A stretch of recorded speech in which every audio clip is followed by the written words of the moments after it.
शलाकया चक्षुरुन्मीलितं येन तस्मै श्रीगुरुवे मङ्गलं भगवान् वीरो मङ्गलं गौतमो गणे मङ्गलं कुन्दकुन्दाढ्यो जैनधर्मोऽस्तु मङ्गलम् सर्वमङ्गलमाङ्गल्यं सर्वकल्याणकारकं प्रधानं सर्वधर्माणां जैनं जयतु शासनं जैनं जयतु शासनं वन्दितु सर्वसिद्धे ध्रुवमचलमणोभवं गतिं पत्ति मोक्षामि समय पाहुण विणमो सुध केवली भणिदम् नमः समय सारा स्वानुभूत्या चकासति चित्स्वभावाय भावाय सर्वे भावान्तरिक्षते आत्मा ज्ञानं स्वयं ज्ञानं ज्ञानादन्यति करोति किं परभावस्य कर्तात्मा मोहोऽयं व्यवहारः मंगलमय मंगलकरण वीतराग विज्ञान नमोताहि जाते भय अरिहंतादि महान करि मंगली करि होमः ग्रंथिकरण के का याते मिले समाज सब पावे निज पद। श्री समय सार जी ग्रंथाधिराज आचार्य कुंद देव द्वारा इसकी रचना हुई।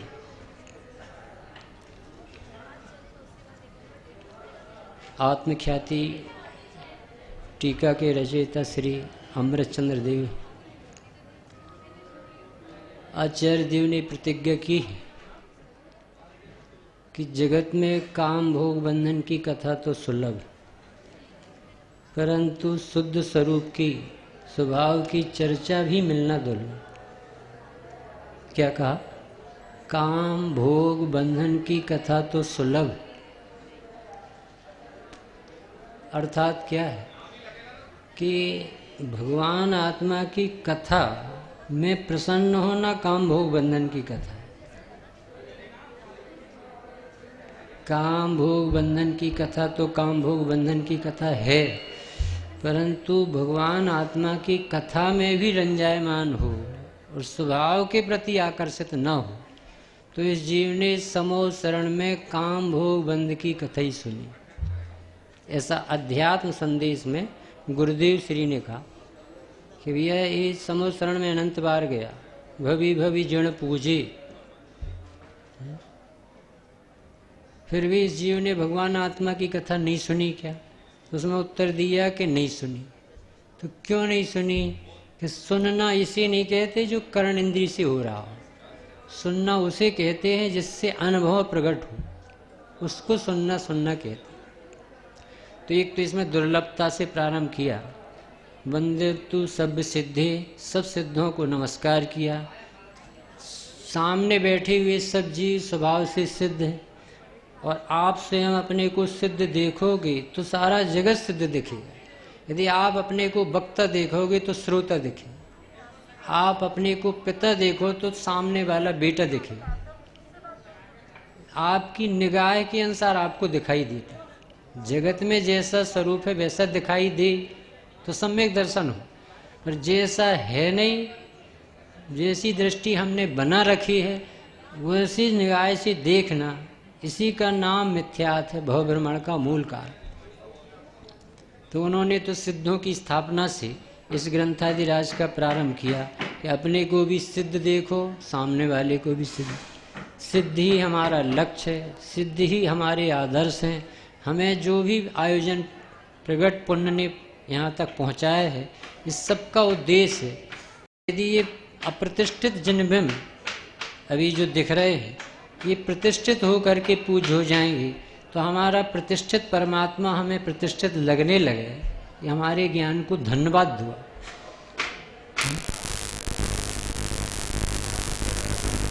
ख्याति काय की होना चाहिए? आत्मख्याति। हम किस ख्याति में लगे हैं? इसलिए इस टीका का नाम रखा आत्मख्याति टीका। लिखने का ढंग देखो कि मैं निज वैभव से आपको एकत्व विभक्त शुद्धात्मा की कथा कहूँगा। कहाँ से कहूँगा? जगत किसे वैभव मानता है? जड़ पदार्थ को, जिसे धूल जनवाणी कहती। हमारे मुनि भगवंत कहते हैं कि हमें लक्ष्मी प्राप्त हुई, चैतन्य लक्ष्मी का हम अनुभव करते हैं। सतत मन भावो अनंत चैतन्य चिन्हम न खलु यस्माद अन्यथा साध्य सिद्धि। इसके अलावा और कोई सुखी होने का उपाय सर्वज्ञ देव ने तो नहीं दी। तो वो उन्होंने निज वैभव से बताया है। वो कथा कही है कि जो जगत में दुर्लभ है, कि मैं तुम्हें शुद्धात्मा की कथा सुनाऊंगा।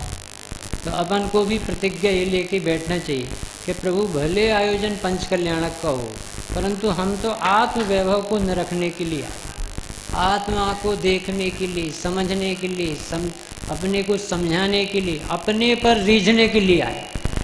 पंच कल्याणक बहुत होते, इसके लिए नहीं आए। इसके लिए आए कि जो भी हो हमें सार्थकता तो इसी की है कि मुझे कब ख्याल आ जाए कि मैं आत्मा हूँ, ये देह से दृष्टि कब हट जाए, कब राग आदि से अपना उपयोग हटे, कब अपने स्वरूप को हम मुख्य करें। ऐसी मानस बना के हम सब पधारे और वही मानस से हमारे आचार्य भगवान हमें स्वभाव दिखाना चाहे। अपना ये संवर अधिकारपण पढ़ते हैं, इसमें इतनी सरल विधि से उन्होंने इस अधिकार का प्रारंभ किया, जिसमें भेद ज्ञान का अभिनंदन किया। बहुत सरल गाथा है, जो सारे बच्चों को समझ में आए, हम और आप सबको समझ में आए। ऐसे हमारे अध्यात्म विशारद प्राप्त आचार्य कुंद देव हमें मिले, कलिकाल सर्वज्ञ, जिनको साक्षात विदेह क्षेत्र जाने का युग बना और निरंतर देह से भिन्न विदेह में बार बार अनुभव करते थे। ऐसे मुनि भगवंतों की लिखी हुई अमर कहानी, अमृत पिलाने वाली देशना है।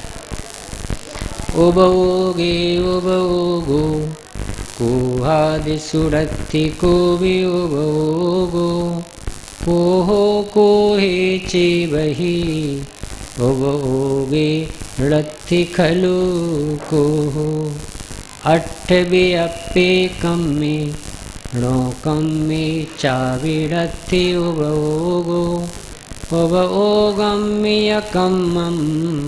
णोकम्मं चाविरोवत्ति ईदं दुविपरीदं प्राणं जय्यादुहोदि जीवस्व तय्याण किंचिको वदी भावम् उपयोग सोधपा। उपयोग में उपयोग है, क्रोधादि में उपयोग ना। बस क्रोध में है, क्रोध पर उपयोग में है, क्रोध ना। अष्टविधि द्रव कर्म में नो कर्म में उपयोग ना। इस ही तरह उपयोग में भी कर्म ना, नो कर्म ना। विपरीतता से रहत इस विधि जीव को जब ज्ञान हो। उपयोग के अतिरिक्त कुछ भी ना करे तब आत्मा। संवर प्रकट होने का उपाय। संवर यानी मोक्ष मार्ग का उद्घाटन। मोक्ष संवर यानी सुखी होने की पहली सीढ़ी। संवर यानी आत्म देवता के दर्शन। संवर यानी दुखों के सिलसिला का अंत का प्रारंभ। संवर यानी मैं आत्मा हूँ ऐसी भावभाषा। संवर यानी मैं मनुष्य नहीं हूँ, मैं रागादि नहीं हूँ। जैसा स्वरूप है वैसा दिखाई देने से संभव हो। कैसा है आत्मा, बहुत सरल तरीके से बता रहे हैं। उपयोग में उपयोग है और क्रोध आदि में उपयोग नहीं। और क्रोध में क्रोध ही है, उपयोग में क्रोध नहीं है। एक गाथा। 8 प्रकार के कर्मों में और 9 कर्म यानी शरीर आदि में उपयोग नहीं है, उपयोग में कर्म और 9 कर्म नहीं। ऐसा अविपरीत ज्ञान जिस समय होता है तब वह उपयोग स्वरूप शुद्धात्मा उपयोग के अतिरिक्त अन्य किसी भी भाव को नहीं करता। ये भाव वासना का नाम है पंचकल्याण। शुद्ध स्वभाव के प्रति विचार भी जागृत हो जाए कि मैं आत्मा हूँ, अरे मैं मुर्दा शरीर तो नहीं हो सकता, अरे मैं अंध भाव राग आदि तो नहीं हो सकता, जो 1 मिनट आके वो चले जाएं, जिसे मैं आज तक अज्ञानता में घरधनी बनाता रहा, जो स्वांग में और छल में जीता रहा, ये मेरा स्वरूप तो नहीं हो सकता। और ये ज्ञान कभी समाप्त नहीं होता है, सदा काल साथ देता है, ये मेरा स्वरूप क्यों नहीं हो।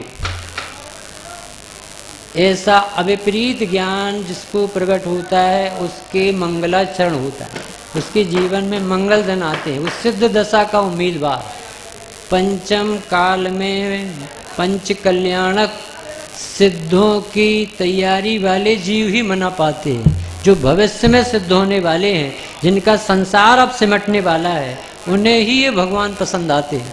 ये भीतरागी भगवान वो ही जीव को पसंद नहीं है। भीतरागता का आदर आना इस शुभ चिन्ह। उपाय तो देखो कितना सरल है। जैसे आपसे कहा अभी क्या है, ये गर्मी बहुत, अभी क्या है ठंड बहुत। ये बच्चा तो जानता है इतना, ठंड के दिन में ठंड कहना, गर्मी के दिनों में गर्मी कहना। सोना क्या है कि सोना है, चांदी क्या है कि चांदी, ऐसा कौन नहीं जानता। तो ये इतनी सी छोटी सी बात बताने के लिए कुंद कुंद देव मिली थी कि गर्मी गर्मी है, ठंड ठंड है। ये तो हम सब जानते हैं कि ये नहीं जानते हो। कैसे, आपको कैसे पता कि नहीं जानते? क्योंकि जिसने जाना तुम उसे नहीं जानते। समझ में आना, वो कह रहे कि तुम ठंड कह रहे हो, हमें पता है। ये ग्रंथ का जब प्रारंभ किया ना, तो उन्होंने कहा कि पहले स्थापना करो सिद्धों की, अपने में भी करो, सामने वाले। तो बताओ कितने लोग आए। तो आप जो भी काउंटिंग करोगे वो गलत करोगे, क्योंकि पहली गाथा में बताया कि सब सिद्ध बैठे, और एक सिद्ध में दूसरा सिद्ध नहीं बैठा है, सब सिद्ध अपने अपने चतुष्टय में बैठे। तो तुम्हें एक के बाद दूसरा याद आ जाए तो तुमने सिद्धों की गिनती नहीं लगाई। एक एक एक एक ये कहलाती सिद्धों की संख्या। यानी एक का सुख एक के पास है, एक का सर्वस्व एक के पास है, एक का चतुष्टय एक के पास है, दूसरे से कोई संबंध नहीं। हमें ठंड का ज्ञान ठंड रूप होता तो सम्यक दर्शन होता। हमें गर्मी यदि सचमुच में गर्मी लगती तो कभी आपको मिथ्या दर्शन नहीं होता। गर्मी नहीं लगी है, अनिष्ट लगी। ठंडी नहीं लगी है, ठंड के भी साथ हमने बेईमानी की। हमने ना आत्मा को समझने में आदर किया और न परद्रव्य को परद्रव्य समझने में आदर किया। इतने बड़े देवता इसके लिए आए थे कि भरत क्षेत्र में ये अंधकार ना हो जाए। सर्वज्ञ देव का विरह हो गया है और ये जीव जगत के जीवों को पता नहीं कि मैं इतना बड़ा आदमी हूँ। सिद्ध भगवान जिसकी तारीफ करते हो, केवल ज्ञान में जिसके गीत गाए जाते हो, ऐसा परमेश्वर तो मैं स्वयं विराजमान हूँ। परंतु यदि कोई दूसरा व्यक्ति, अरुण भाई, अपनी कुछ भी क्रिटिसाइज करे, बहुत स्वार्थी है, बहुत बेईमान है, तो उसकी बात का तो विश्वास है। और भगवान कहे तू भगवान आत्मा है तो इसका विश्वास है। कैसा आदमी दूसरे की काना फूसी का तो विश्वास करता है कि वो हमसे क्या कह रहे थे, हमारे बारे में क्या कह रहे थे। अच्छा, मैं देखता हूँ वृंदावन दास जी के बारे में एक व्यक्ति आया जिनने 24 पूजाएं लिखी कि आपके बारे में वो अमुक व्यक्ति बहुत गाली देता कि भाई साहब उसने गाली दी होगी कि नहीं दी होगी, तुम तो हमें सामने दे रहे। उस गाली के परिणाम का तो अभाव हो चुका और तुम अभी भी उसको स्मरण कर रहे। कैसा स्वरूप है जो कभी बदलता नहीं, और कैसा स्वांग है जो कभी स्थिर रहता है। स्वभाव मिटता नहीं है और विभाव टिकता नहीं है, और इसे विभाव का विश्वास छूटता नहीं है और स्वभाव का विश्वास आता नहीं। किसी बीमारी है, यानी अभी जो प्रतिमा जी विराजमान है पंच कल्याण के बाद भी वो ही रहेंगे, उसमें कुछ भी डिफरेंस नहीं आए और वो पूजने लगेंगे। 5 कल्याणक हो जाने के बाद पूज्य हो जाएंगे। तो 5 कल्याण के पहले पूज्य नहीं है क्या? जिन मुद्रा तो सदाकाल पूज्य। ऐसा लिखा है कि प्रतिष्ठा नहीं भी हो तो सैकड़ों वर्ष तक जिसका आदर होता है वो पूज्य हो जाती, सबके चित्त में बैठ गई, पूज्य हो गई। परंतु हम जैसे मोहियों को कैसे समझाएं कि भगवान है? कुछ ना कुछ नाटक करेंगे तब अपना चित्त मानेगा, अच्छा आप भगवान हो। ऐसे ही हमारे भगवान कहते हैं कि इसने कुछ और कुछ मान रखा है, अब इसकी दृष्टि का परिवर्तन कैसे? 5 परावर्तन हुए, द्रव्य बुद्धि से द्रव्य परावर्तन, क्षेत्र बुद्धि से क्षेत्र परावर्तन, काल बुद्धि से काल परावर्तन, भव बुद्धि से भव परावर्तन और भाव बुद्धि से भाव परावर्तन हुए। परंतु जो परावर्तन जिसमें होते ही नहीं है, अपरिवर्तनीय तत्व है, उसके प्रति परिवर्तन नहीं किया। इसलिए कैसे करें? बहुत सरल काम है, इतना सरल काम है विश्व का सम्यक दर्शन लेना कि इससे ज़्यादा सरल कोई नहीं हो सकता, क्योंकि इसमें कुछ करना नहीं पड़ता। मुकेश भैया, कुछ भी करना पड़े समझ लेना जैन दर्शन तुमने समझा नहीं। ना आप द्रव्य में कुछ कर सकते, न गुण में कुछ कर सकते, न पर्याय में कर सकते। द्रव्य गुण त्रैकालिक होते हैं, अनादि अनंत होते हैं, शुद्ध होते हैं, स्वाभाविक होते हैं, कुदरती होते हैं, प्राकृतिक तत्व है, विश्व की धरोहर है, इसे न किसी ने बनाया है न कोई विध्वंस करने वाला पैदा हो। और पर्याय एक समय की होती है, सो परिणमित होती रहती है, उसे कोई पकड़ नहीं सकता। सर्वज्ञ के अलावा एक समय की पर्याय पकड़ में आती नहीं। आप द्रव्य में कर नहीं सकते, गुणों में कर नहीं सकते, पर्याय पकड़ में नहीं आती और सम्यक दर्शन हो जाए। कैसे हो जाएगा? कि यही विश्वास जिस दिन हो जाए कि कुछ करना नहीं, उस दिन सम्यक दर्शन। और जिस दिन ये विश्वास रहेगा अभी तो बहुत काम बाकी है, समझ लेना तुम द्रव्य को गाली दे रहे, भार लाद रहे। यानी हम मंदिर में जाते तो भगवान का कौन सा काम करते और पूरे भगवान बैठे रहे। जिनवाणी है, इसमें कौन सा व्यक्ति क्या काम करता? पूरा समय सार है। इस आत्मा में भी आप क्या करोगे? आप यानी आपके विकल्पों से पूछ रहे जिनवाणी कि तुम करोगे क्या? राग से क्या करवाना चाहती?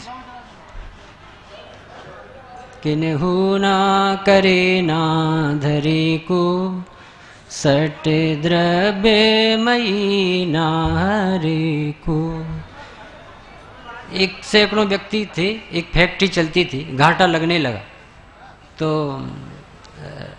जो सेठ था, मैनेजर बहुत अच्छा ब्रिलियंट था, उसने कहा ये ऐसा कैसे, इतना बड़ा काम है, इतना अच्छा काम है और फिर भी घाटा लग रहा है।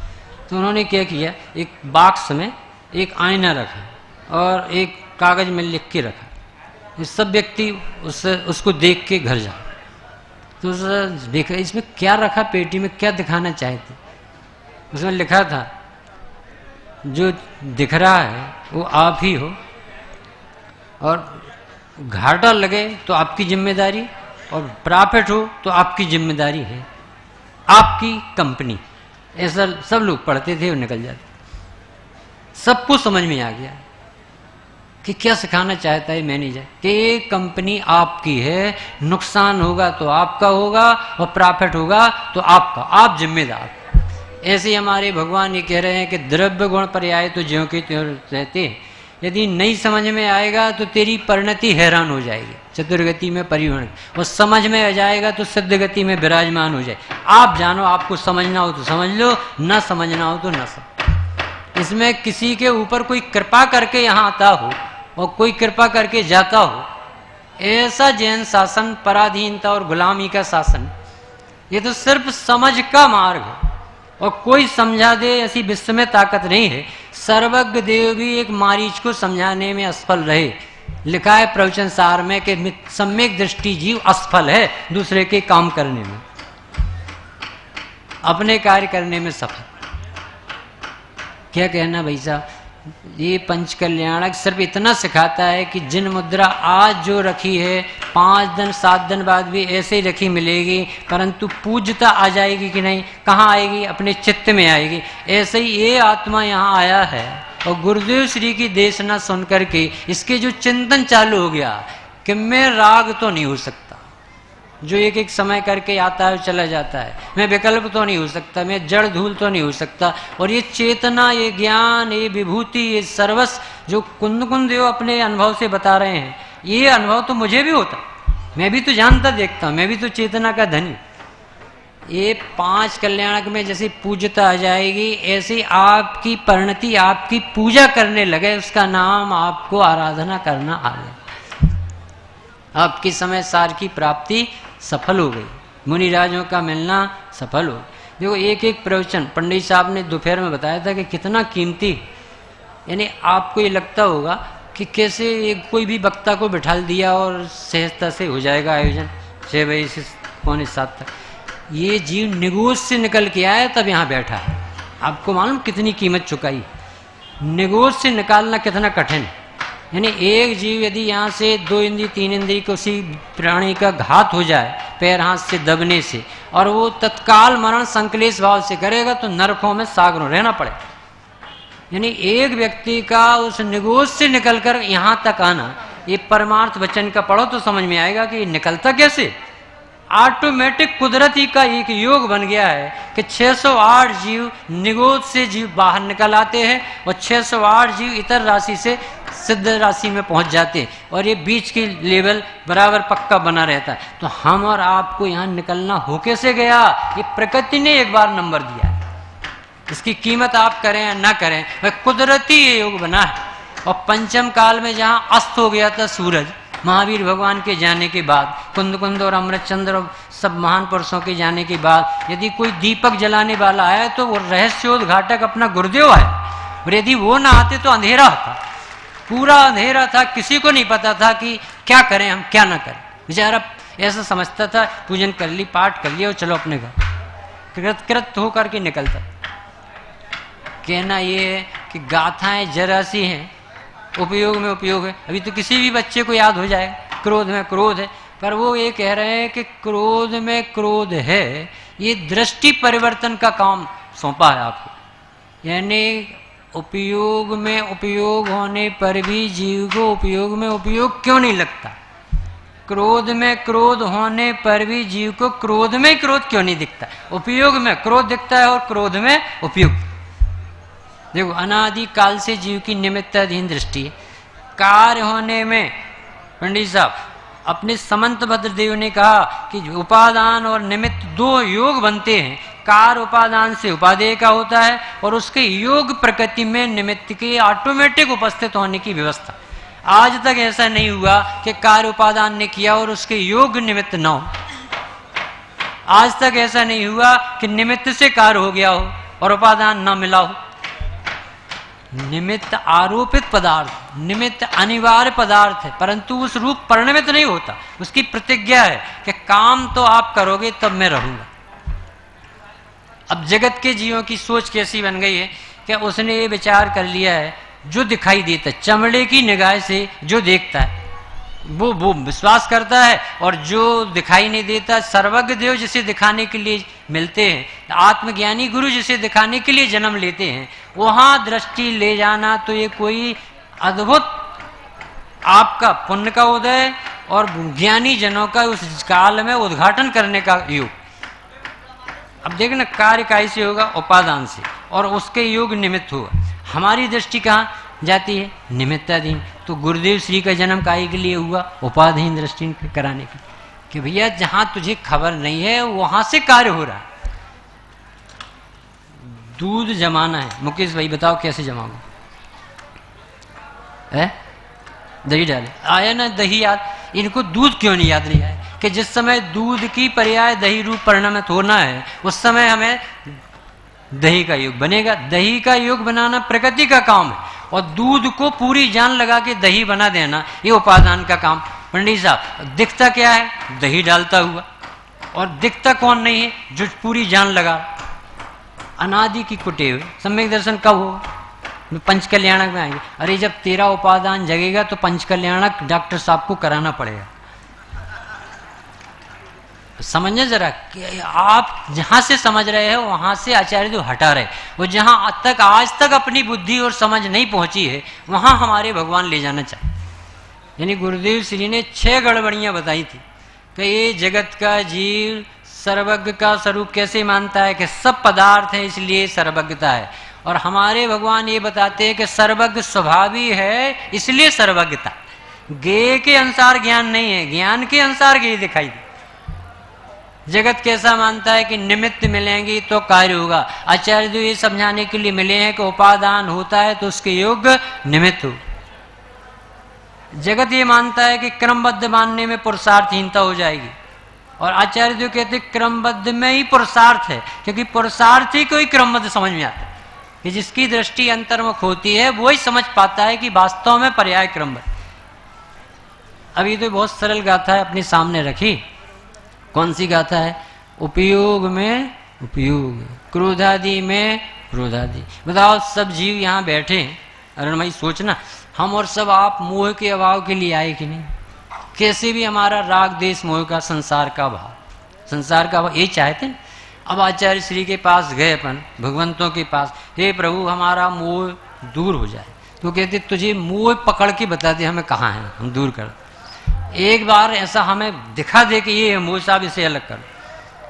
यानी प्रकाश की सूर्य की शिकायत अंधेरे ने ब्रह्मा से कर दी कि साहब ये सूर्य हमें बहुत परेशान करता, आने नहीं देता। सूर्य से पूछा ब्रह्मा ने कि भाई साहब तुम अंधेरे से क्यों चढ़ते हो?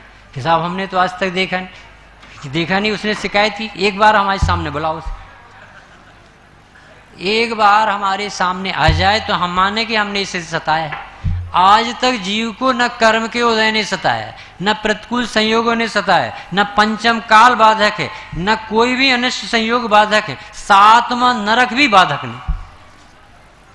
यदि कोई बाधक है तो इसकी ना समझने की जो दुर्बुद्धि है, अज्ञान तिमिरान नाम जिसे अपन मंगलाचरण में याद करते हैं, वो समझ यदि सही हो जाए, इतना मंगल स्वरूप है। सोने में सोना है, सोने में किट्टिमा होती ही नहीं। सोने और किट्टिमा को यदि आग में डालो तो सोना नहीं जलेगा, किट्टिमा जल जाएगी। इसी तरह से आचार्य भगवान हमें ये समझाने मिले हैं कि तेरे उपयोग में क्रोध आदि नहीं होते। फिर हमें क्यों लगता है कि क्रोध बहुत आता है? क्योंकि तुझे क्रोध के प्रति क्रोध हो गया, वो रुचि हो गई। स्वभाव की रुचि छूट जाने से, यानी जो अपने को आत्मा नहीं देखेगा वो सब जगह आत्मीयता उमड़े, ये मेरे, ये मेरे, ये मेरे। कब? क्योंकि तुझे जो मेरा है वो मेरा नहीं दिखेगा, तो सब चीजों में मेरापन दिखे। हर बात में कहेगा मेरा कमरा यहाँ, मेरा गांव ये, मेरा शर्ट, मेरे पैंट, मेरा प्रवचन, मेरी पूजन, मेरा सब चीजों में मेरा लगाएगा, क्योंकि मेरा स्वभाव नहीं दिखता। ये विधि तो भावेद भेद विज्ञानम यदिमिच्छिन्न धारिया यावत तावत पराच्युत्य ज्ञानम ज्ञानी प्रतिष्ठित। जब तक ज्ञान ज्ञान में प्रतिष्ठित नहीं हो जाए तब तक ये क्लास चलेगी। कौन सी क्लास? कि उपयोग में उपयोग है और उपयोग में क्रोधादि नहीं। उपयोग में उपयोग है तो आप बताने क्यों बैठे हो? क्योंकि उपयोग में उपयोग है, तुझे भाषित क्यों नहीं होता? कैसे पता चला कि भाषित नहीं होता? क्योंकि जरा सा नुकसान बाहर का हुआ, वो है परिणमन, और तुझे दिखता है नुकसान। इसका अर्थ तुझे न उपयोग दिखता है न परिणमन दिखता। खिचड़ी में दाल अलग है, चावल अलग है, तुझे खिचड़ी क्यों दिखती? देव और चेतन अलग अलग है और तुझे एक क्यों दिखता है? इसलिए भगवंतों को पढ़ाने के लिए अवसर, हे प्रभु कितनी कृपा होगी उनको। ये बच्चों जैसी पढ़ाई, अल्फाबेट से, जीव जुदा पुद्गल जुदा, यही तत्व का सार, और कछु व्याख्यान जो यही का विस्तार। उपयोग किसे कहते हैं? अब उपयोगी शब्द न सुना हो किसी ने, कि चैतन्य के अनुविधायी परिणाम को उपयोग कहते हैं। चैतन्य का अनुसरित होने वाला परिणाम, यानी जैसा पदार्थ होता है उसकी परिणति भी वैसी होती। तो आत्मा चैतन्य जाति का है, उपयोग स्वरूपी है, तो उसकी परिणति भी कैसी होती है? जानने की, जानने की। ये करना नहीं पड़ती, होती रहती। अब जो होती रहती है सहज उपलब्ध है, सो ख्याल नहीं जाता, और जो नहीं होता आके चला जाता है, उसका अपन रिकॉर्ड बनाए। कहाँ से आए हैं, कब जाओगे, कितनी देर से बैठे हुए हैं, कितनी देर बाद उठोगे। ये सब देह की तरफ से। तन उपजत अपनी उपज जान, तन नसत आपको नाश। जो जो अपना अस्तित्व नहीं है, अब हमें उपयोग दिखे कैसे? उपयोग में उपयोग यानी एक उपयोग परिणति है और उपयोग द्रव्य है, और द्रव्य और पर्याय कभी अलग अलग नहीं होती, अलग अलग नहीं होते, यानी बिना द्रव्य के पर्याय नहीं होती, बिना पर्याय के द्रव्य नहीं होता। यानी उपयोग है तो उपयोग उपयोगवान का होता। और तुम्हें उपयोग भी देखा कि मैं जानता हूं, मैं जाननहार हूं क्यों नहीं दिखता? जैसे हमें मंदिर में भगवान दिखते हैं, तो भगवान दिखे, पर भगवान किसके बल से भगवान है? वो भगवान आत्मा क्यों नहीं दिखता?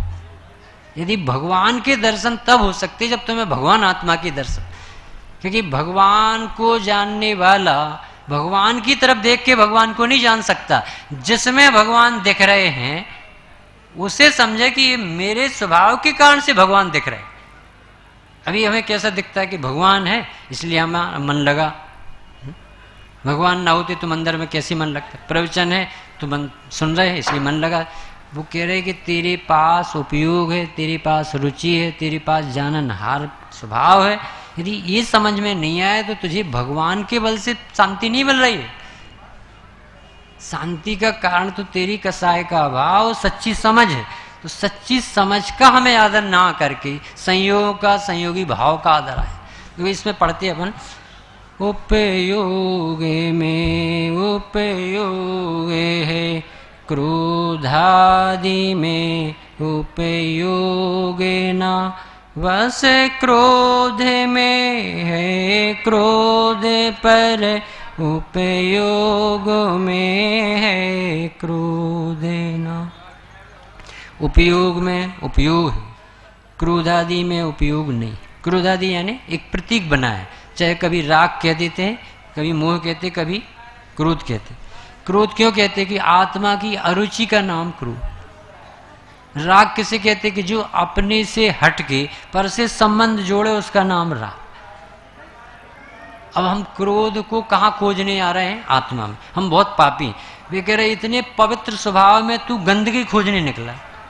पवित्र स्वभाव में क्या मिलना चाहिए? पवित्रता। और अपन को क्या दिख रही है? हमें बहुत क्रोध आता है। तो कह रही कैसा पागल जी हो कि सोने में कभी किट्टमा का प्रवेश नहीं, ऐसे विज्ञान घन वस्तु में कभी गंदगी का प्रवेश नहीं। क्या कह रहे भैया?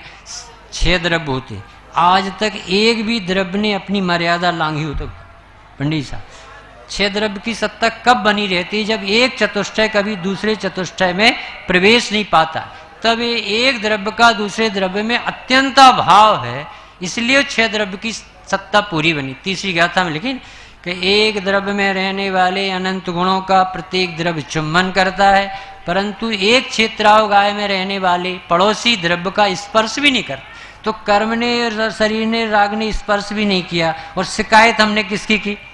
तबीयत ठीक नहीं है, परिणाम बिगड़ रहे हैं, आत्मा का पता नहीं, हम बहुत अज्ञानी हैं। आचार्य देव क्या समझा रहे हैं कि तू सर्वज्ञ स्वभावी, तू भगवान है, तेरे में देह नहीं, तेरे में कर्म नहीं, तेरे में राग नहीं, राग में राग है, क्रोध में क्रोध है, शरीर में शरीर है, बीमारी में बीमारी है।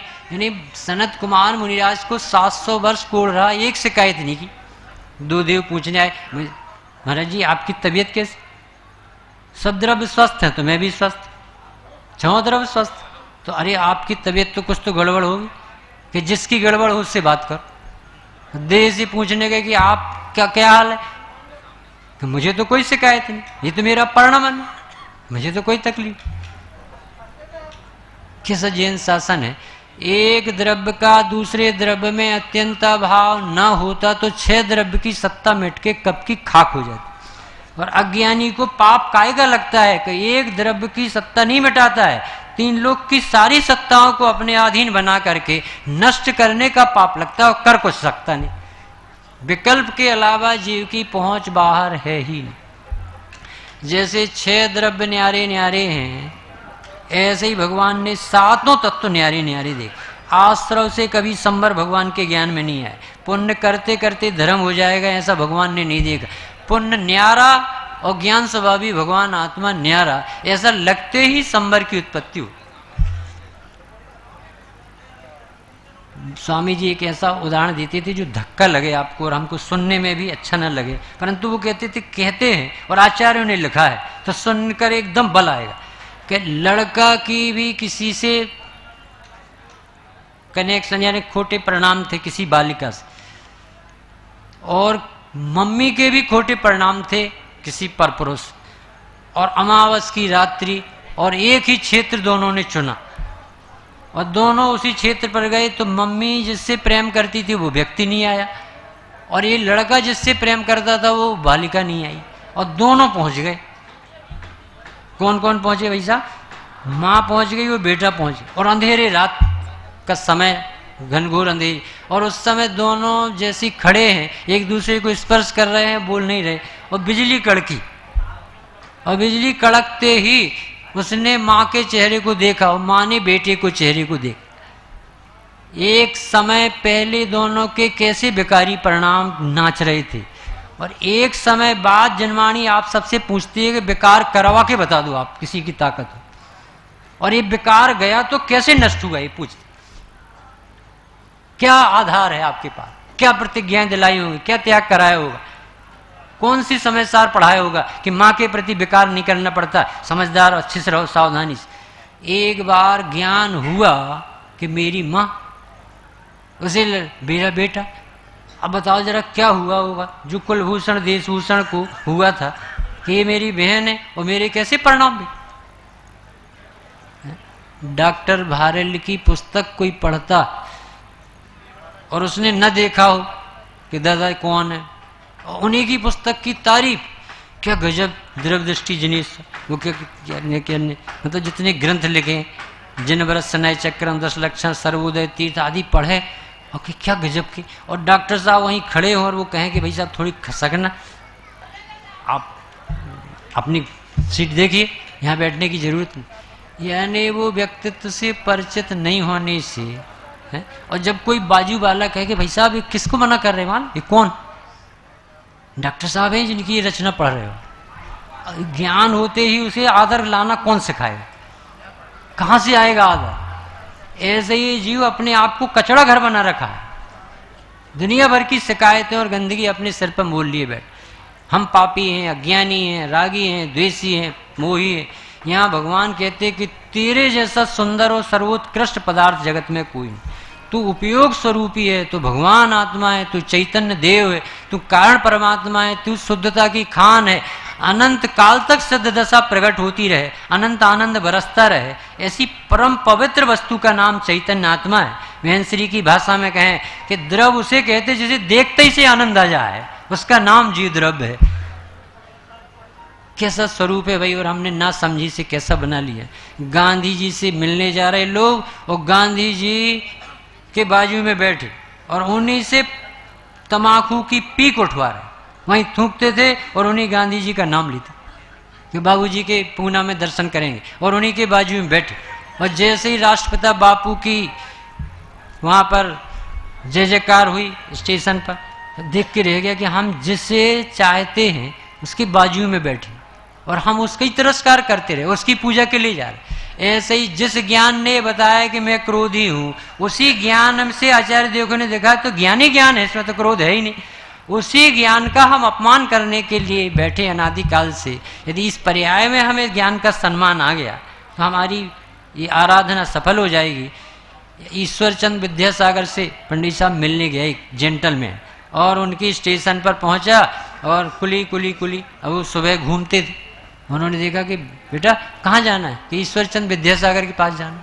चलो हम ले चलते, कोई बड़ा बैग तो है नहीं। ले गए और घर पे पहुंच के बैठो, हम बुलाते उन्हें, और भीतर से निकल के आए, कहिए विद्यासागर आपके सामने खड़ा है, क्या आज्ञा? समझ में आ रहा है कि नहीं कुछ?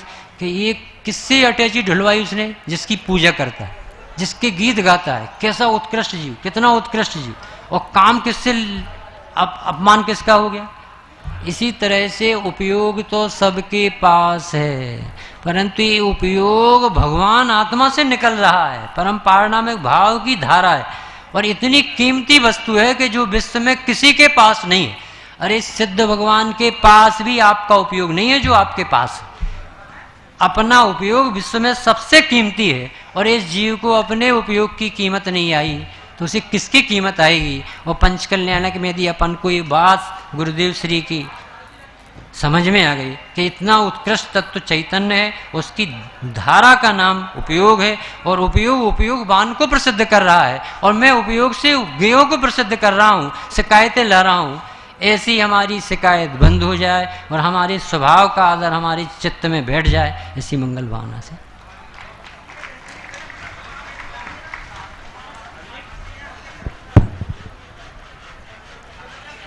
अभी हम सबने आदरणीय भाई साहब राजन कुमार जी साहब का समय सार के आधार पर स्वाध्याय सुना।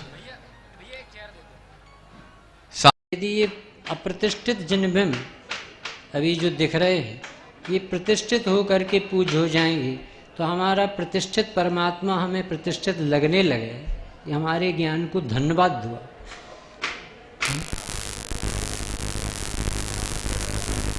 ख्याति काय की होना चाहिए? आत्मख्याति। हम किस ख्याति में लगे हैं, इसलिए इस टीका का नाम रखा आत्मख्याति थी। लिखने का ढंग देखो कि मैं निज वैभव से आपको एकत्व विभक्त शुद्धात्मा की कथा कहूँ। कहाँ से कहूँगा? जगत किसे वैभव मानता है? जड़ पदार्थ को, जिसे धूल जनवाणी कहती। हमारे मुनि भगवंत कहते हैं कि हमें लक्ष्मी प्राप्त हुई, चैतन्य लक्ष्मी का हम अनुभव करते हैं। सतत मन भावो नंत चैतन्य चिन्हम न खलु यस्माद अन्यथा साध्य सिद्धि। इसके अलावा और कोई सुखी होने का उपाय सर्वज्ञ देव ने तो नहीं दी। तो वो उन्होंने निज वैभव से बताया है। वो कथा कही है कि जो जगत में दुर्लभ है, कि मैं तुम्हें शुद्धात्मा की कथा सुनाऊंगा। तो अपन को भी प्रतिज्ञा ये लेके बैठना चाहिए कि प्रभु भले आयोजन पंच कल्याणक का हो, परंतु हम तो आत्म वैभव को न रखने के लिए, आत्मा को देखने के लिए, समझने के लिए, अपने को समझाने के लिए, अपने पर रीझने के लिए आए।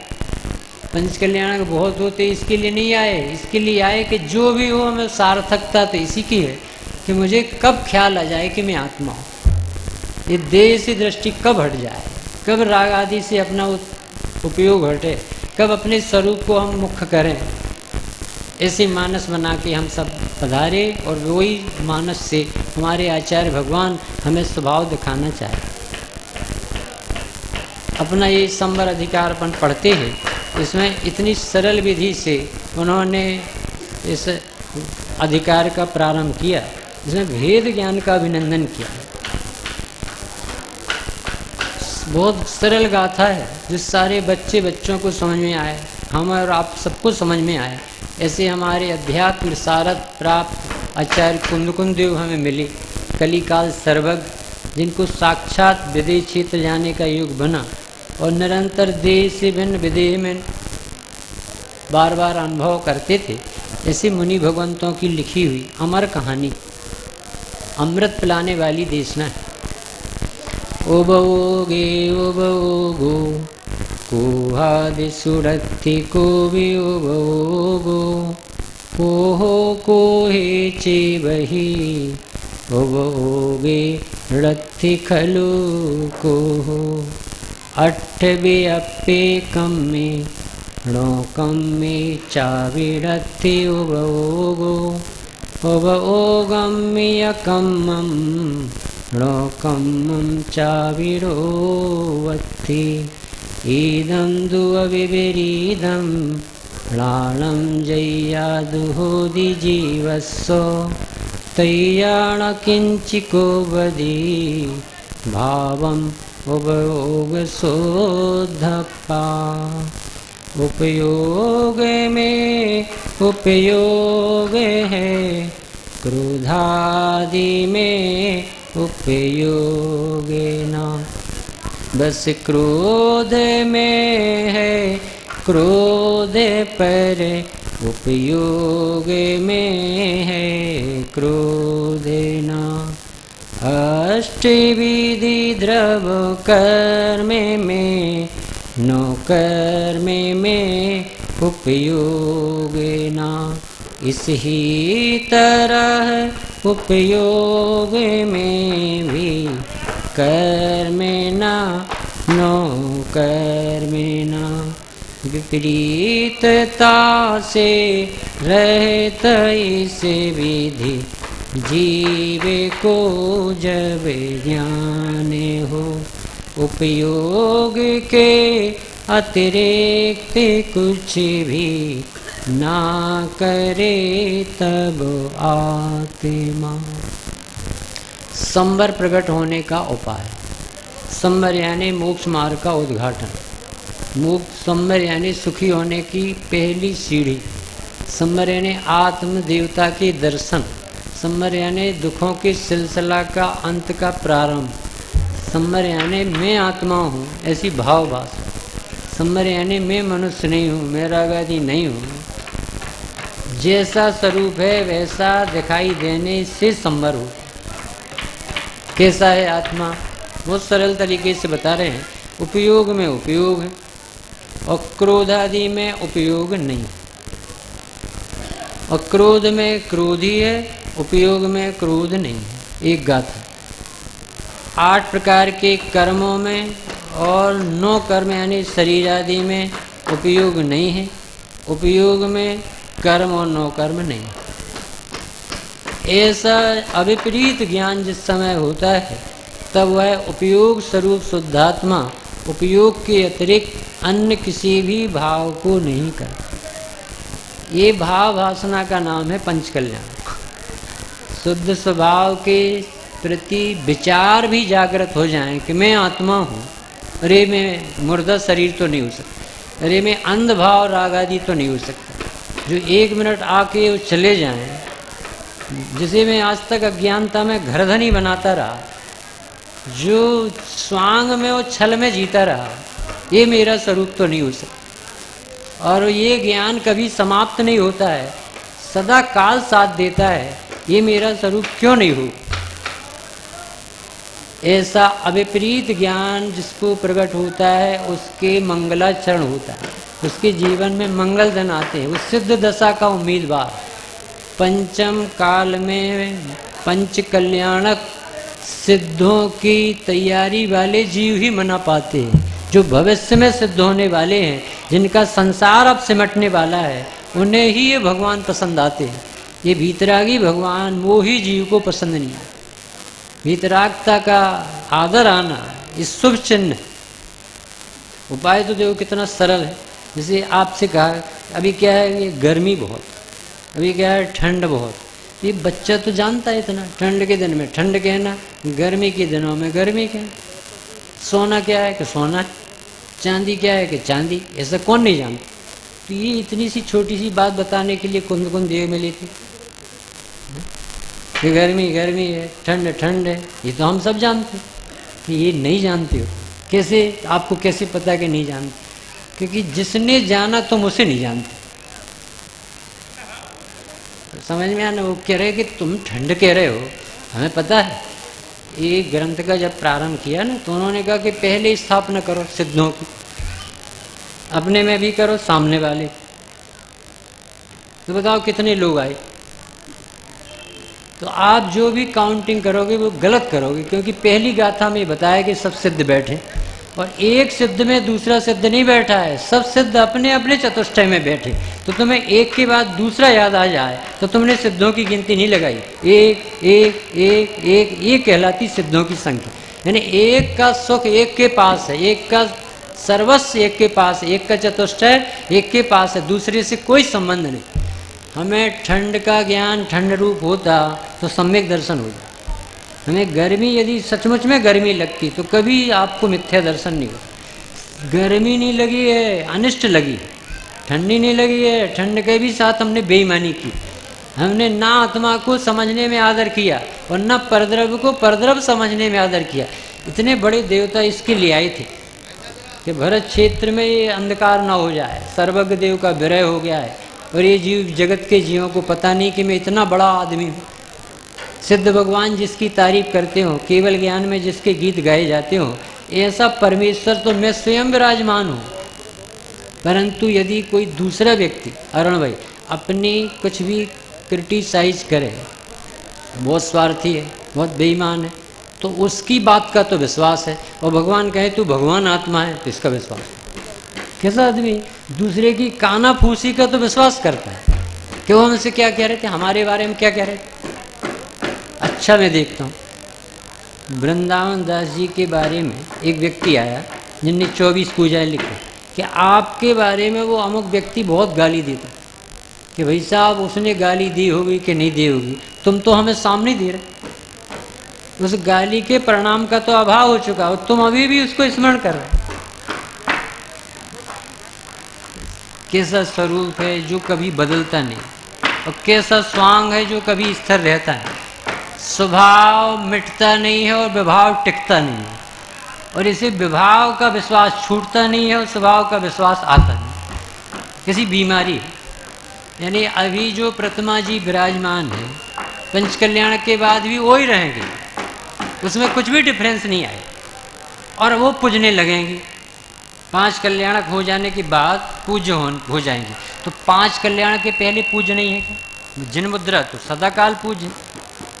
ऐसा लिखा है कि प्रतिष्ठा नहीं भी हो तो सैकड़ों वर्ष तक जिसका आदर होता है वो पूज्य हो जाती, सबके चित्त में बैठ गई, पूज्य हो गई। परंतु हम जैसे मोहियों को कैसे समझाएं कि भगवान है? कुछ ना कुछ नाटक करेंगे तब अपना चित्त मानेगा, अच्छा आप भगवान हो। ऐसे ही हमारे भगवान कहते हैं कि इसने कुछ और कुछ मान रखा है, अब इसकी दृष्टि का परिवर्तन कैसे?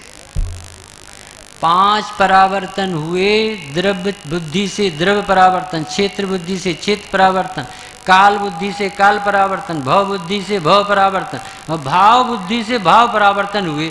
परंतु जो परावर्तन जिसमें होते ही नहीं है, अपरिवर्तनीय तत्व है, उसके प्रति परिवर्तन नहीं किया। इसलिए कैसे करें? बहुत सरल काम है, इतना सरल काम है विश्व का सम्यक दर्शन लेना कि इससे ज़्यादा सरल कोई नहीं हो सकता, क्योंकि इसमें कुछ करना नहीं पड़ता। मुकेश भैया, कुछ भी करना पड़े समझ लेना जैन दर्शन तुमने समझा नहीं।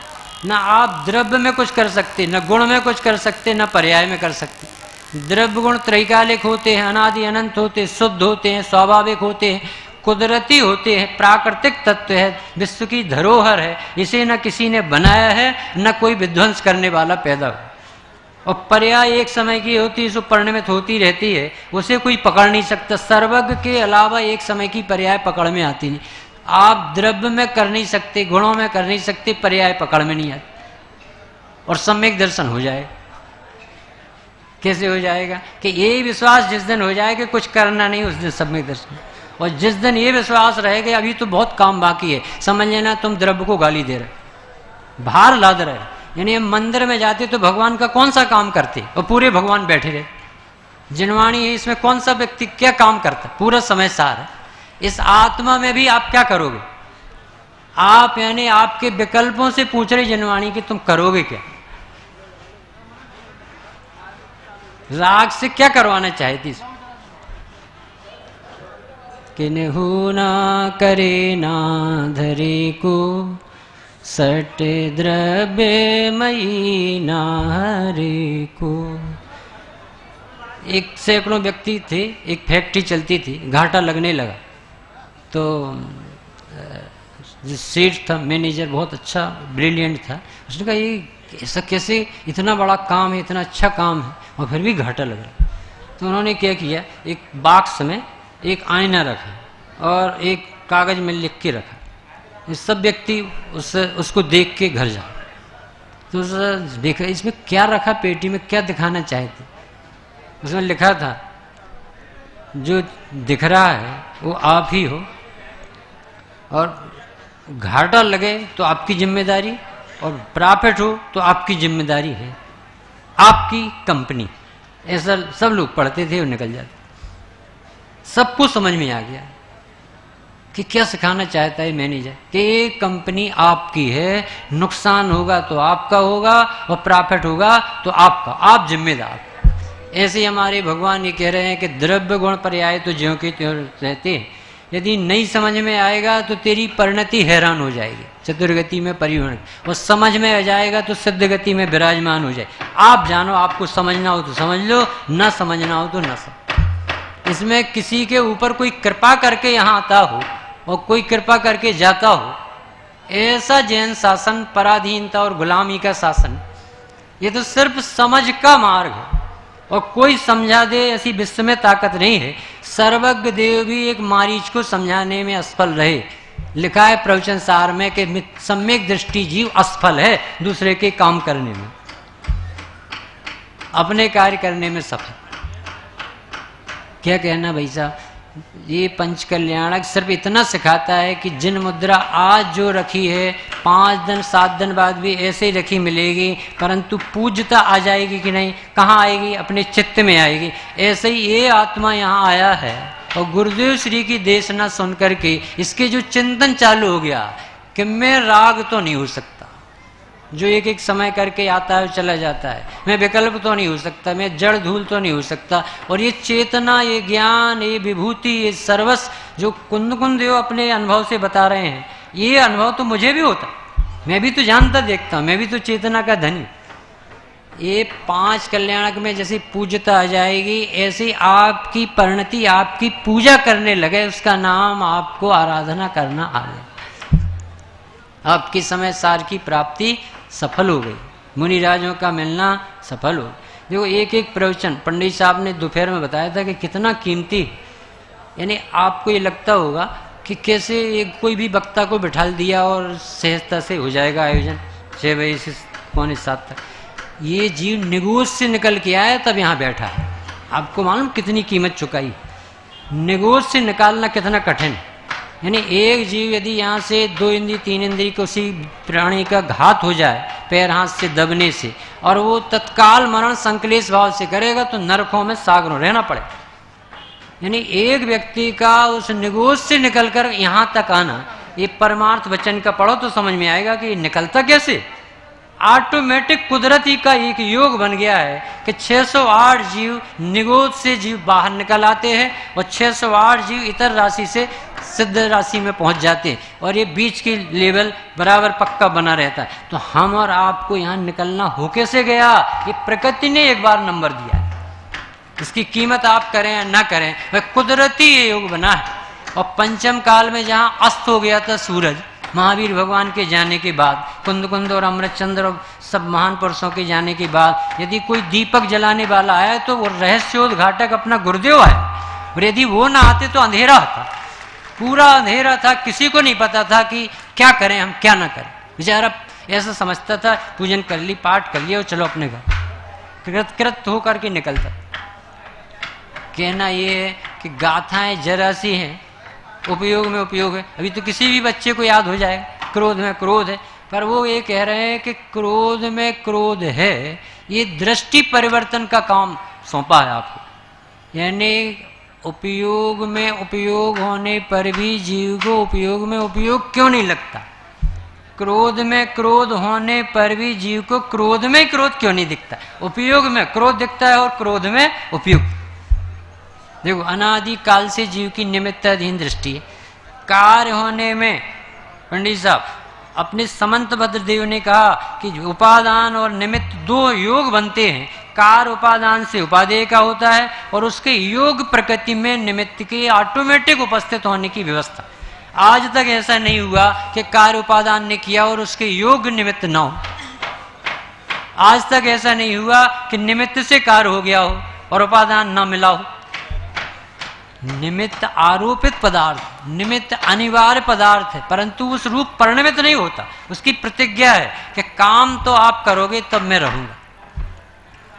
अब जगत के जीवों की सोच कैसी बन गई है कि उसने ये विचार कर लिया है, जो दिखाई देता है चमड़े की निगाह से जो देखता है वो विश्वास करता है, और जो दिखाई नहीं देता, सर्वज्ञ देव जिसे दिखाने के लिए मिलते हैं, आत्मज्ञानी गुरु जिसे दिखाने के लिए जन्म लेते हैं, वहां दृष्टि ले जाना तो ये कोई अद्भुत आपका पुण्य का उदय और ज्ञानी जनों का उस काल में उद्घाटन करने का योग। अब देखना कार्य कैसे होगा, उपादान से, और उसके योग निमित्त होगा। हमारी दृष्टि कहाँ जाती है, निमित्ताधीन। तो गुरुदेव श्री का जन्म काहे के लिए हुआ, उपाधीन दृष्टि कराने के, कि भैया जहां तुझे खबर नहीं है वहां से कार्य हो रहा है। दूध जमाना है, मुकेश भाई बताओ कैसे जमाऊंगा,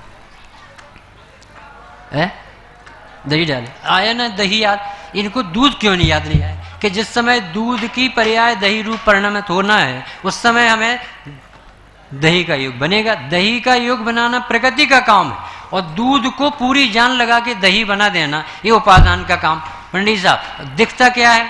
दही डालता हुआ। और दिखता कौन नहीं है? जो पूरी जान लगा, अनादि की कुटे हुए। सम्यक दर्शन कब हो? पंचकल्याणक में आएंगे। अरे जब तेरा उपादान जगेगा तो पंचकल्याणक डॉक्टर साहब को कराना पड़ेगा। समझने जरा कि आप जहां से समझ रहे हो वहां से आचार्य जो हटा रहे, वो जहां तक आज तक अपनी बुद्धि और समझ नहीं पहुंची है वहां हमारे भगवान ले जाना चाहिए। यानी गुरुदेव श्री ने 6 गड़बड़ियां बताई थी कि ये जगत का जीव सर्वज्ञ का स्वरूप कैसे मानता है कि सब पदार्थ हैं इसलिए सर्वज्ञता है, और हमारे भगवान ये बताते हैं कि सर्वज्ञ स्वभावी है इसलिए सर्वज्ञता। ज्ञेय के अनुसार ज्ञान नहीं है, ज्ञान के अनुसार ज्ञेय दिखाई दे। जगत कैसा मानता है कि निमित्त मिलेंगी तो कार्य होगा। आचार्य जो ये समझाने के लिए मिले हैं कि उपादान होता है तो उसके योग्य निमित्त हो। जगत ये मानता है कि क्रमबद्ध मानने में पुरुषार्थहीनता हो जाएगी, और आचार्य जो कहते हैं क्रमबद्ध में ही पुरुषार्थ है, क्योंकि पुरुषार्थ ही कोई क्रमबद्ध समझ में आता है कि जिसकी दृष्टि अंतर्मुख होती है वो ही समझ पाता है कि वास्तव में पर्याय क्रमबद्ध। अभी तो बहुत सरल गाथा है अपने सामने रखी। कौन सी गाथा है? उपयोग में उपयोग, क्रोधादि में क्रोधादि। बताओ, सब जीव यहाँ बैठे हैं, अरुणमयी सोचना, हम और सब आप मोह के अभाव के लिए आए कि नहीं? कैसे भी हमारा राग देश मोह का, संसार का भाव, संसार का भाव ये चाहते हैं। अब आचार्य श्री के पास गए अपन, भगवंतों के पास, हे प्रभु हमारा मोह दूर हो जाए।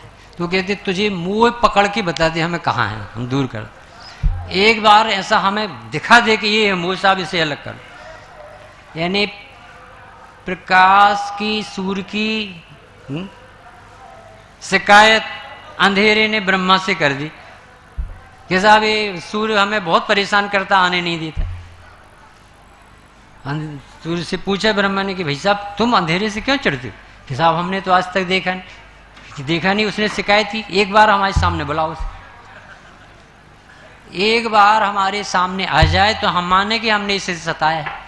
आज तक जीव को न कर्म के उदय ने सताया, न प्रतिकूल संयोगों ने सताया, न पंचम काल बाधक है, न कोई भी अनिष्ट संयोग बाधक है, 7वां नरक भी बाधक नहीं। यदि कोई बाधक है तो इसकी ना समझने की जो दुर्बुद्धि है, अज्ञान तिमिरान नाम जिसे अपन मंगलाचरण में याद करते हैं, वो समझ यदि सही हो जाए, इतना मंगल स्वरूप है। सोने में सोना है, सोने में किट्टिमा होती ही नहीं। सोने और किट्टिमा को यदि आग में डालो तो सोना नहीं जलेगा, किट्टिमा जल जाएगी। इसी तरह से आचार्य भगवान हमें ये समझाने मिले हैं कि तेरे उपयोग में क्रोधादि नहीं होते। फिर हमें क्यों लगता है कि क्रोध बहुत आता है? क्योंकि तुझे क्रोध के प्रति क्रोध हो गया, वो रुचि हो गई। स्वभाव की रुचि छूट जाने से, यानी जो अपने को आत्मा नहीं देखेगा वो सब जगह आत्मीयता उमड़े, ये मेरे, ये मेरे, ये मेरे। कब? क्योंकि तुझे जो मेरा है वो मेरा नहीं दिखेगा, तो सब चीजों में मेरापन दिखे। हर बात में कहेगा मेरा कमरा यहाँ, मेरा गांव ये, मेरा शर्ट, मेरे पैंट, मेरा प्रवचन, मेरे पूजन, मेरा सब चीजों में मेरा लगाएगा, क्योंकि मेरा स्वभाव नहीं दिखता। ये विधि तो भावेद वेद विज्ञानम यदिच्छिन्न धारिया यावत तावत पराच्युत्य ज्ञानम ज्ञाने प्रतिष्ठिते। जब तक ज्ञान ज्ञान में प्रतिष्ठित नहीं हो जाए तब तक ये क्लास चलेगी। कौन सी क्लास? कि उपयोग में उपयोग है और उपयोग में क्रोधादि नहीं। उपयोग में उपयोग है तो आप बताने क्यों बैठे हो? क्योंकि उपयोग में उपयोग है, तुझे भाषित क्यों नहीं होता?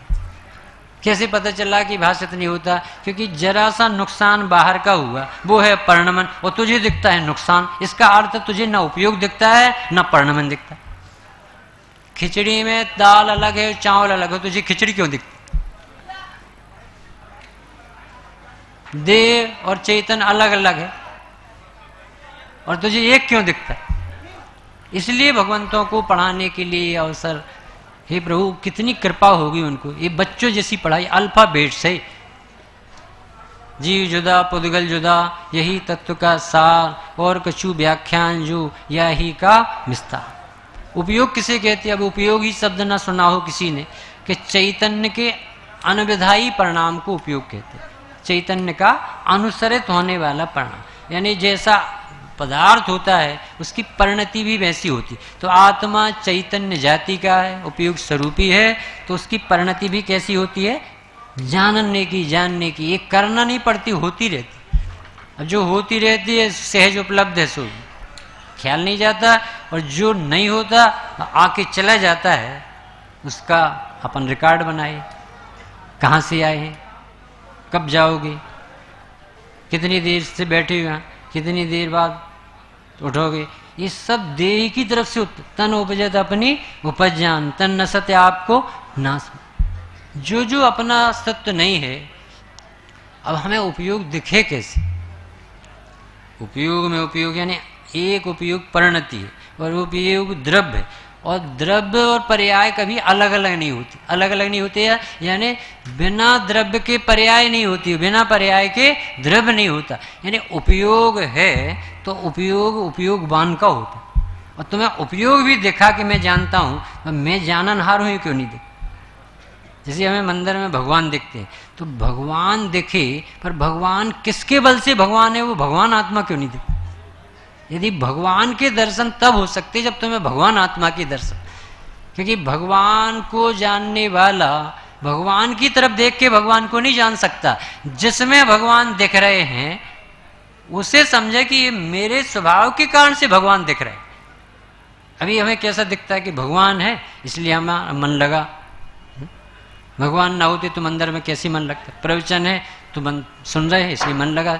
वो कह रहे कि तेरे पास उपयोग है, तेरे पास रुचि है, तेरे पास जाननहार स्वभाव है। यदि ये समझ में नहीं आए तो तुझे भगवान के बल से शांति नहीं मिल रही है। शांति का कारण तो तेरी कसाय का अभाव, सच्ची समझ है। तो सच्ची समझ का हमें आदर ना करके संयोग का, संयोगी भाव का आदर है।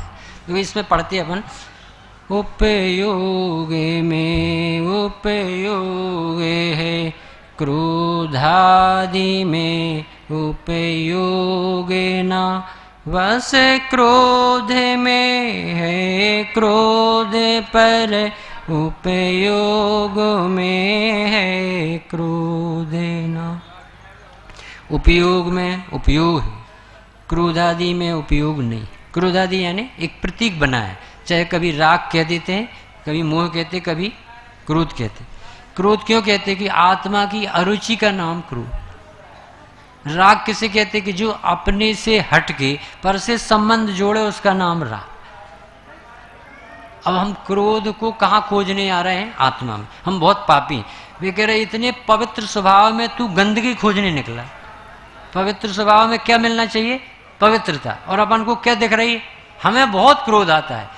कह रही कैसा पागल जी हो कि सोने में कभी किट्टिमा का प्रवेश नहीं, ऐसे विज्ञान घन वस्तु में कभी गंदगी का प्रवेश नहीं। क्या कह रहे भैया? 6 द्रव्य होते, आज तक एक भी द्रव्य ने अपनी मर्यादा लांघी हो? तो पंडित साहब 6 द्रव्य की सत्ता कब बनी रहती है? जब एक चतुष्टय कभी दूसरे चतुष्टय में प्रवेश नहीं पाता, तब ये एक द्रव्य का दूसरे द्रव्य में अत्यंत भाव है, इसलिए 6 द्रव्य की सत्ता पूरी बनी। तीसरी गाथा में लेकिन कि एक द्रव्य में रहने वाले अनंत गुणों का प्रत्येक द्रव्य चुम्बन करता है, परंतु एक क्षेत्राव गाय में रहने वाले पड़ोसी द्रव्य का स्पर्श भी नहीं करता। तो कर्म ने, शरीर ने, राग ने स्पर्श भी नहीं किया, और शिकायत हमने किसकी की? तबीयत ठीक नहीं है, परिणाम बिगड़ रहे हैं, आत्मा का पता नहीं, हम बहुत अज्ञानी हैं। आचार्य देव क्या समझा रहे हैं कि तू सर्वज्ञ स्वभावी है, तू भगवान है, तेरे में देह नहीं, तेरे में कर्म नहीं, तेरे में राग नहीं, राग में राग है, क्रोध में क्रोध है, शरीर में शरीर है, बीमारी में बीमारी है। यानी सनत कुमार मुनिराज को 700 वर्ष कोड़ रहा, एक शिकायत नहीं की। 2 देव पूछने आए, महाराज जी आपकी तबीयत कैसी? सब द्रव्य स्वस्थ है तो मैं भी स्वस्थ, 6 द्रव्य स्वस्थ। तो अरे आपकी तबीयत तो कुछ तो गड़बड़ होगी, कि जिसकी गड़बड़ हो उससे बात कर। देह से पूछने गए कि आप क्या हाल है? कि मुझे तो कोई शिकायत नहीं, ये तो मेरा परिणमन है, मुझे तो कोई तकलीफ। कैसा जैन शासन है? एक द्रव्य का दूसरे द्रव्य में अत्यंत भाव न होता तो 6 द्रव्य की सत्ता मिट के कब की खाक हो जाती। और अज्ञानी को पाप काहे का लगता है कि एक द्रव्य की सत्ता नहीं मिटाता है, 3 लोक की सारी सत्ताओं को अपने अधीन बना करके नष्ट करने का पाप लगता है, और कर कुछ सकता नहीं। विकल्प के अलावा जीव की पहुंच बाहर है ही नहीं। जैसे 6 द्रव्य न्यारे न्यारे हैं, ऐसे ही भगवान ने 7 तत्व न्यारे न्यारे देखे। आश्रव से कभी संबर भगवान के ज्ञान में नहीं आए। पुण्य करते करते धर्म हो जाएगा, ऐसा भगवान ने नहीं देखा। पुण्य न्यारा और ज्ञान स्वभावी भगवान आत्मा न्यारा, ऐसा लगते ही संबर की उत्पत्ति हो। स्वामी जी एक ऐसा उदाहरण देते थे जो धक्का लगे आपको और हमको सुनने में भी अच्छा न लगे, परंतु वो कहते हैं और आचार्यों ने लिखा है तो सुनकर एकदम बल आएगा कि लड़का की भी किसी से कनेक्शन यानी खोटे परिणाम थे किसी बालिका से, और मम्मी के भी खोटे परिणाम थे किसी परपुरुष, और अमावस की रात्रि और एक ही क्षेत्र दोनों ने चुना और दोनों उसी क्षेत्र पर गए। तो मम्मी जिससे प्रेम करती थी वो व्यक्ति नहीं आया, और ये लड़का जिससे प्रेम करता था वो बालिका नहीं आई, और दोनों पहुंच गए। कौन कौन पहुंचे भाई साहब? माँ पहुंच गई, वो बेटा पहुंच गया, और अंधेरे रात का समय, घनघोर अंधेरी, और उस समय दोनों जैसे खड़े हैं एक दूसरे को स्पर्श कर रहे हैं, बोल नहीं रहे, और बिजली कड़की, और बिजली कड़कते ही उसने माँ के चेहरे को देखा और माँ ने बेटे को चेहरे को देखा। एक समय पहले दोनों के कैसे बेकारी परिणाम नाच रहे थे, और एक समय बाद जनवाणी आप सबसे पूछती है कि बेकार करवा के बता दो आप किसी की ताकत हो, और ये बेकार गया तो कैसे नष्ट हुआ, ये पूछते। क्या आधार है आपके पास? क्या प्रतिज्ञाएं दिलाई होंगी? क्या त्याग कराया होगा? कौन सी समय सार पढ़ाया होगा कि माँ के प्रति बेकार नहीं करना पड़ता, समझदार अच्छे से रहो, सावधानी से। एक बार ज्ञान हुआ कि मेरी माँ, उसे मेरा बेटा, अब बताओ जरा क्या हुआ होगा जो कुलभूषण देशभूषण को हुआ था कि ये मेरी बहन है और मेरे कैसे परिणाम भी।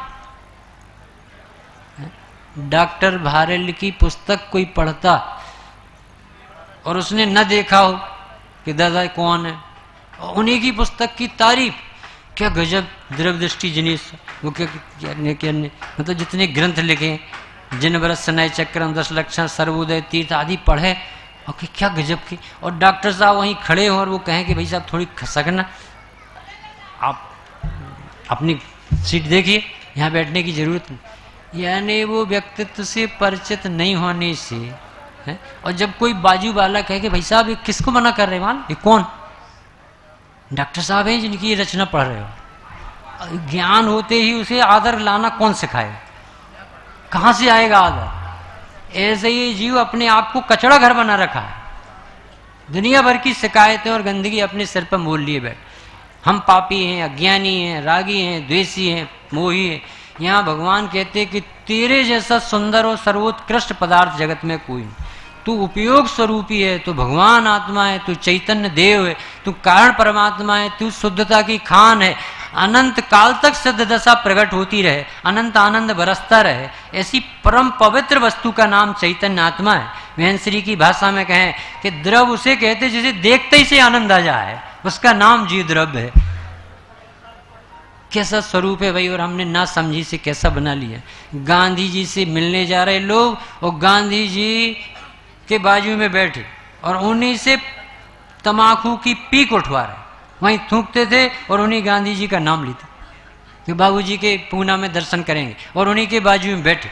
और जैसे ही राष्ट्रपिता बापू की वहाँ पर जय जयकार हुई स्टेशन पर, देख के रह गया कि हम जिसे चाहते हैं उसके बाजू में बैठे और हम उसका ही तिरस्कार करते रहे, उसकी पूजा के लिए जा रहे। ऐसे ही जिस ज्ञान ने बताया कि मैं क्रोधी हूँ, उसी ज्ञान से आचार्य देव ने देखा तो ज्ञान ही ज्ञान है, इसमें तो क्रोध है ही नहीं। उसी ज्ञान का हम अपमान करने के लिए बैठे अनादिकाल से। यदि इस पर्याय में हमें ज्ञान का सम्मान आ गया तो हमारी ये आराधना सफल हो जाएगी। ईश्वरचंद विद्यासागर से पंडित साहब मिलने गए एक जेंटलमैन, और उनकी स्टेशन पर पहुंचा और कुली कुली कुली, अब वो सुबह घूमते थे। उन्होंने देखा कि बेटा कहाँ जाना है? कि ईश्वरचंद विद्यासागर के पास जाना। चलो हम ले चलते, कोई बड़ा बैग तो है नहीं। ले गए और घर पे पहुंच के बैठो, हम बुलाते उन्हें, और भीतर से निकल के आए, कहिए विद्यासागर आपके सामने खड़ा है, क्या आज्ञा? समझ में आ रहा है कि नहीं कुछ? कि ये किससे अटैची ढुलवाई उसने? जिसकी पूजा करता है।